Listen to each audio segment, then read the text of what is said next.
going to show you how to change your transmission mount on your second gen Cadillac CTS 4. I'm in the middle of doing a drive shaft because my hanger bearing was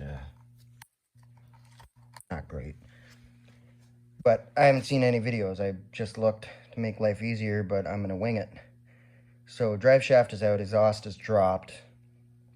So we're going to try and figure out how to get this cross member out and change the transmission mount. Alright, so that's my Amazon special tranny mount. Looks like it might not be too bad, but I didn't think that was going to be too bad either. It kind of sucked. So I'm going to get under there and try and figure it out. Alright, so what I've done is I've supported the end of the transfer case with a jack, taken the weight off it. It should be fine. It'll be fine. It's fine. And then these two, I'm going to take the transmission cross member out. So these are 15s. These are 16s. These outside ones, and this is an 18 in the middle. So I'm going to buzz the 18 out. Take the... I'll take these out of the car. So I'm going to do the 18 in the middle. And take the cross member out. It should come out. So 1, 2, and then there's 2 on the other side. So I'm going to get that out. So I'm going to try to do this one-handed. So this is the 18. Oh yeah, it came out nice. It's a 12-point socket. Why do they even make 12-point sockets? It's not a 12-point bolt, but...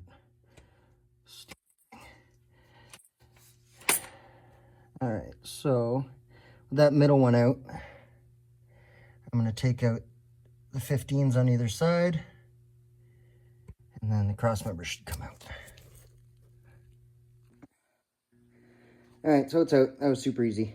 Really not bad. So I was getting clunking in gear, and in between shift changes, part of it was that super awesome hanger bearing, but also, you know, if you're diagnosing a transmission mount, you can, well, the real easy way to tell is just, you know, look at it. That's, it's not supposed to do that. This thing's got 415,000 K on it, so that's probably original by the looks of it. Now we're gonna buzz the, flip it upside down. Oh yeah, it's good. That's the 16s. That's not the 16 socket. This is.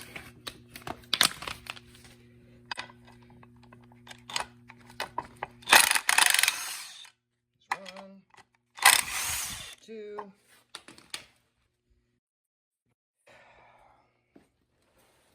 Doesn't look like there's a front or back. Doesn't really matter. So, see how solid that is? Oh, yeah. Now, take that out, plunk this one in. Alright, so slip your new one in. And you want to make sure you use the proper torque specs, which if you look them up, they're about there. So then, that's it. Slip it back in. Throw your 15s in on the outside. Again, torque specs. Tight. And then get your middle one in, and that's it. Easy peasy. This really doesn't take long. Alright, so that's the big 18 in. You already put the motor mount ones in outside of the car. And then this is an old trick I learned from a really, really smart guy. Not an idiot at all. Is if you're anti-seizing your bolts, you just put your anti-seize right there. And it just, you know, makes life a lot easier. Alright, other ones are in.